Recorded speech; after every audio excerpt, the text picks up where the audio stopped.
Ouça agora Fábrica de Podcast. Um canal especialista em gravação que vai ajudar você a montar seu podcast seguindo os padrões das plataformas. E aí, pessoal? Bom dia, boa tarde, boa noite, boa madrugada. Tá começando agora mais um episódio da Fábrica de Podcast. Aqui é Alex Fonseca e o assunto hoje é olhar panorâmico. Fábrica de Podcast. Propague suas ideias. Você enxerga em 360 graus? Você enxerga o outro? Você respeita o espaço do outro? Você cumprimenta o outro? Você estaciona em vagas para deficientes? Você espera a pessoa chegar até o elevador segurando a porta? Você para em faixa de pedestre? Você para em fila dupla? Você fura fila? Se te dão um troco a mais, você devolve? Você cuida do patrimônio público? Pois é, pessoal, estes são os questionamentos de hoje. O assunto hoje é sobre educação, respeito e enxergar o próximo. Infelizmente, nos dias de hoje, esse respeito, essa educação, esse enxergar o próximo tem diminuído muito. E é claro que eu preciso me incluir nisso também, né? Sem perceber, a gente acaba entrando nessa onda de não perceber o próximo. Por isso, temos que ter atenção. Por isso, a gente deve ficar atento com as coisas que acontecem ao nosso redor e a gente deve utilizar, exemplos do que a gente vê no outro para que a gente consiga nos policiar, para que a gente não repita, aquilo que a outra pessoa faz. E é muito fácil, observar no outro, a gente nem sempre observa isso na gente. Por isso que é importante a gente aproveitar o exemplo do próximo para a gente não cometer isso com os outros. Bom, eu tenho alguns exemplos aqui para dar sobre essa questão do respeito, respeitar o espaço do outro. Acho que o espaço do outro é muito importante, porque, na verdade, nós somos o outro do outro, né? Então, há uns dias desses a gente viajou para Porto Seguro e na ida aconteceu uma coisa bem interessante. Enquanto a gente fica lá, aguardando na sala de embarque, a gente ficou ouvindo as comissárias de bordo falando ao microfone, a locutora, na verdade a locutora do aeroporto, dando algumas instruções.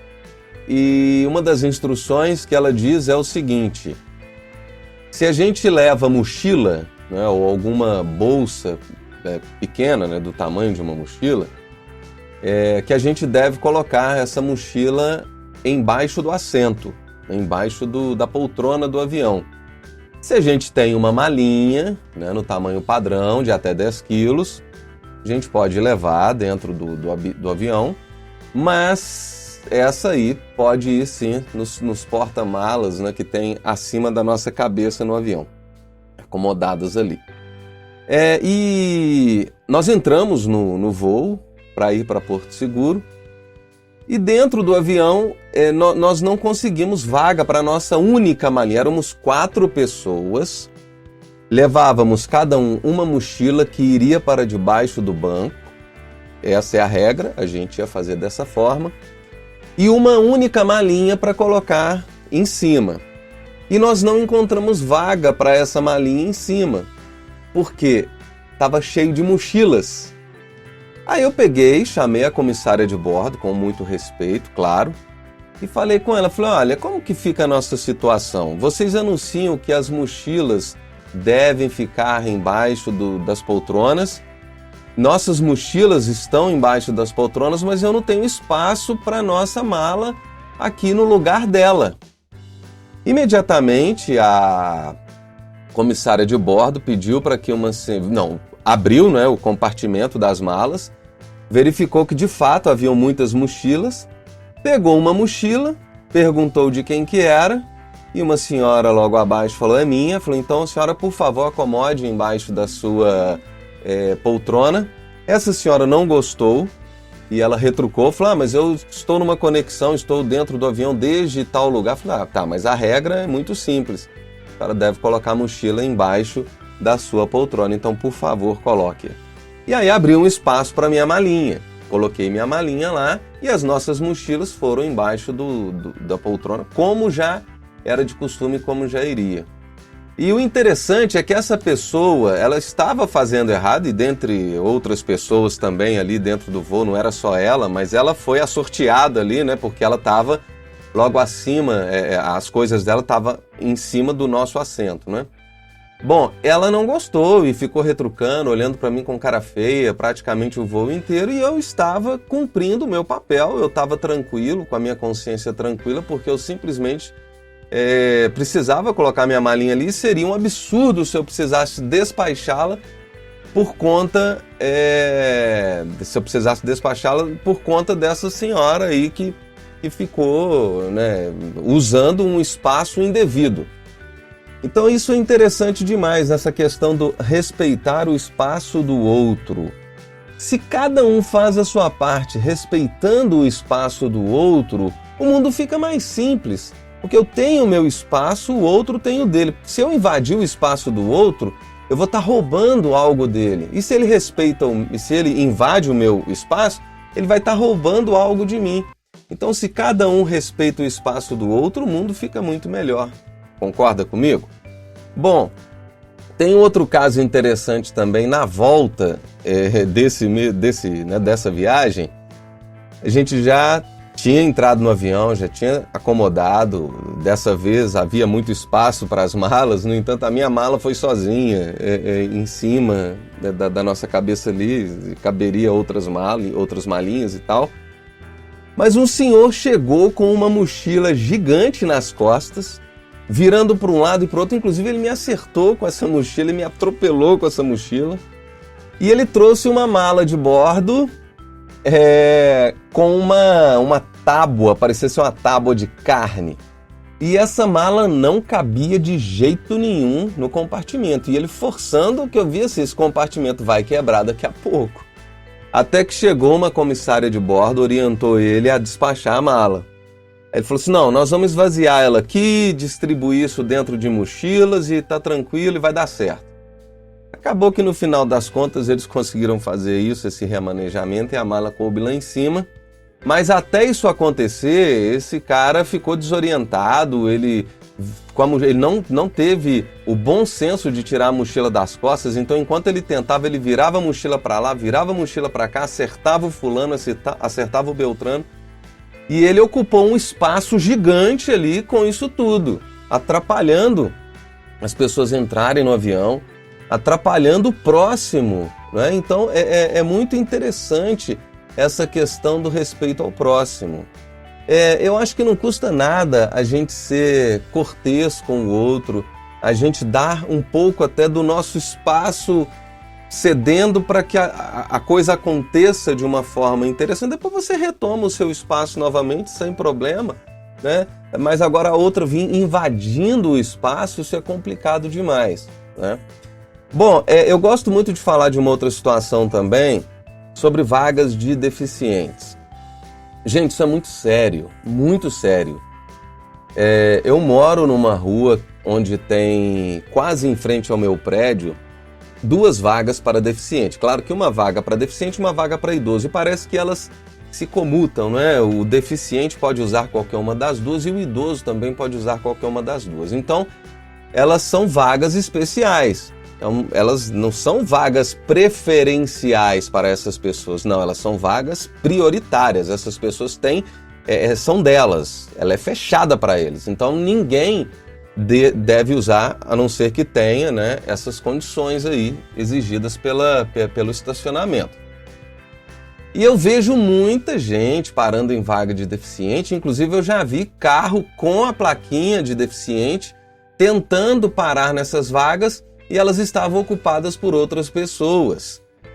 Eu sempre que eu vejo, eu ligo sim para a polícia e eu ligo para o sistema de trânsito da cidade, no caso aqui da minha cidade é o CETRANS, para que eles tomem alguma providência, para que eles venham resolver essa questão, Porque eu acho que é uma questão muito séria e às vezes um deficiente ele tem um horário, inclusive tem uma clínica de fisioterapia próxima a esse estacionamento e muita gente utiliza para ir até essa clínica de fisioterapia e a pessoa às vezes perde uma consulta, perde um horário na fisioterapia por conta, né, desse outro que roubou o espaço, que não respeitou o espaço desse idoso, desse deficiente, porque a vaga é dele. Agora, uma coisa interessante, vou dar uma dica para vocês, tá? Eu faço isso aleatoriamente, claro que nem sempre, porque nem sempre eu estou com esse mecanismo em mãos, mas funciona muito. Se você buscar na internet, posso até buscar e deixar um link aqui na descrição desse podcast, sem problemas. Uma coisa interessante que eu faço, eu baixo em PDF uma guia chamada Multa Moral.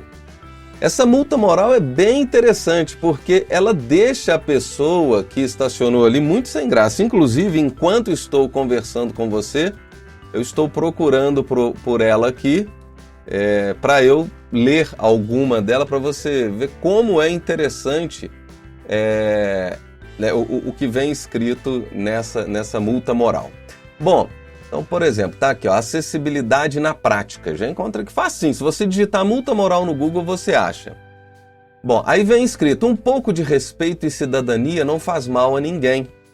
Você cometeu a seguinte infração: estacionar em vaga reservada para pessoas com deficiência, aí vem para você ticar, né, com um X. Estacionar em vaga reservada para idoso. Estacionar sobre calçada, tá vendo? Não é somente em vaga para deficiente. Bloquear o rebaixamento de guia, rampa. E ainda vem uma em aberto para você escrever. Aí abaixo vem escrito, caso você tenha o direito de estacionar em uma vaga reservada para idosos ou pessoa com deficiente, acesse acessibilidadenapratica.com.br. Até estou fazendo propaganda para esse site, que é bem interessante. E saiba como adquirir o seu cartão de estacionamento Evite Multas, né? Então, quer dizer, é bem interessante, tem vários modelos aqui, ó. Respeite os direitos. Respeitar os direitos é legal. Esta vaga é exclusiva da pessoa com deficiência e idosos credenciados. Então, gente, é muito importante a gente respeitar o espaço do outro, né? E se a pessoa ainda tem um direito a mais que o seu, que é no caso o direito, né, de usar uma vaga para deficientes, para idosos, um dia você pode precisar, um dia alguém da sua família pode precisar. E será que você vai precisar esperar isso acontecer para que você passe a respeitar, né, essas vagas? Então, isso é muito importante. Bom, eu quis hoje falar um pouco disso porque, claro que acontece comigo. Por exemplo, outro dia eu fui pegar meu cachorrinho num pet shop e eu parei em fila dupla. Errei pra caramba nisso aí. Porque a consciência da gente fica meio burlando algumas coisas, né? Eu parei em fila dupla porque era um local onde o espaço dessa fila dupla não causaria, entre aspas, eu achei isso, que não causaria problema para o outro. Porque é uma rua que ela fecha de um lado, então o pessoal precisa ir para a direita para passar. Pensando nisso, eu vou parar aqui rapidinho, né? Só para pegar meu cachorro, não tem problema. E eu sou uma pessoa que respeito demais isso, respeito demais fila dupla. No entanto, eu tenho 2 filhos adolescentes hoje e no passado eu deixava eles na escola, pegava eles na escola e nunca parei em fila dupla para buscá-los na escola. Podia estar chovendo canivete, eu parava o carro longe que fosse preciso, pegava os guarda-chuvas, ia buscá-los e voltava para o carro. Então não parava em fila dupla. E nesse dia eu resolvi parar em fila dupla, rapidinho, para pegar meu cachorrinho, né? E aí o carro, claro, óbvio, uma viatura parou, sinalizou para mim e pediu para que eu saísse. E claro, eu tive que sair na mesma hora e pedir desculpa. A gente tem que pedir desculpa, porque nós... por isso que eu estou me incluindo, nós erramos, não é? O que a gente precisa fazer, como diz o ditado, errar é humano, permanecer no erro é burrice, né? O que a gente precisa fazer é justamente isso, flagrar esses momentos que a gente erra para corrigir futuramente. A gente tem que ter essa manha, né, de flagrar. Por isso que eu estou me colocando nisso também, porque senão você vai pensar assim, o Alex fica aí dando lição de moral e tal. Não, a gente erra. E tenho certeza que já errei com muitas outras coisas e vou continuar errando, porque errar é humano. É claro que a gente precisa aprender com os erros, a gente precisa perceber, flagrar esse erro, assumir que errou, para a gente poder conseguir resolver e conseguir, né, corrigir isso aí, tá bom? Então, a minha dica de hoje é: respeite o próximo, enxergue o outro, enxergue em 360 graus. Quando eu falo enxergar em 360 graus, é porque às vezes você vai entrar num elevador e vem uma pessoa correndo lá precisa entrar nesse elevador e às vezes são 30 andares que vai subir. E se você fizer essa boa ação, essa pessoa não atrasa na consulta médica dela, né? Segurar um elevador. Então a gente precisa aprender nessas pequenas coisas do dia a dia a fazer a diferença, a enxergar o outro, a enxergar 360 graus, a cuidar do patrimônio público, né? Não fazer nenhum tipo de vandalismo, né? Então é interessante e é importante. Uma outra coisa que eu quero falar hoje, só para fugir um pouquinho desse assunto, é que eu estou utilizando como teste aqui um microfone de lapela. É um microfone duplo, bem interessante. Comprei ele baratinho, custou uns R$100 no Banggood. E tem no Gearbest, tem no AliExpress também. Tem várias marcas, mas eu achei essa marca interessante, com preço bom e tinha uns reviews legais também. Bom, eu não sei se a pronúncia correta é essa, mas o nome é Lensgo, vou deixar uma descrição também aí no episódio. Modelo LYM-DM1. Ele vem com 2 microfonezinhos, eu estou usando os dois simultaneamente, mas esses 2 microfones você pode distribuir, vai ter uma entrevista, você coloca, né, um numa pessoa e outro em você, e os fios têm 6 metros cada um, achei bem interessante. Pode colocar de uma ponta a outra em uma mesa de reunião, dá tudo certinho. E o mais legal ainda é que ele se conecta no smartphone. Então eu estou gravando utilizando o smartphone. É uma boa dica para quem está começando aí no universo do podcast. E é uma boa dica para os meus clientes também da Fábrica de Podcast. E por falar em cliente, se você tem interesse em gravar o seu podcast, acesse nosso site, afabricadepodcast.com.br, e aproveite porque nós temos preços incríveis, planos incríveis, custo baixíssimo para você gravar o seu podcast e a gente dá todas as dicas. Você grava o áudio no conforto da sua casa, no seu carro, no seu quarto, no seu escritório. Envia esse áudio para a gente cria as vinhetas de abertura, encerramento, passagem, transição, né? A gente coloca uma trilha, faz ficar muito profissional, edita, masteriza. E de gorjeta, né, de gruja, a gente ainda cria o canal para vocês e administra esse canal também. Tem 90% dos nossos clientes, a gente administra o canal, a plataforma, ele envia tudo isso para a gente e de cara a gente já coloca dentro da plataforma para essa pessoa, né, para o nosso cliente. Então acessa lá, afabricadepodcast.com.br. Espero que vocês tenham gostado desse episódio e pratiquem isso. Eu tento praticar todos os dias, claro que a gente vacila mesmo, né? Somos humanos, mas a gente tem que tentar fazer a diferença. Grande abraço, te espero no próximo episódio. Um beijão e um abraço. Tchau! Você ouviu Fábrica de Podcast. Você conta a história e nós fazemos o som. Te espero no próximo episódio.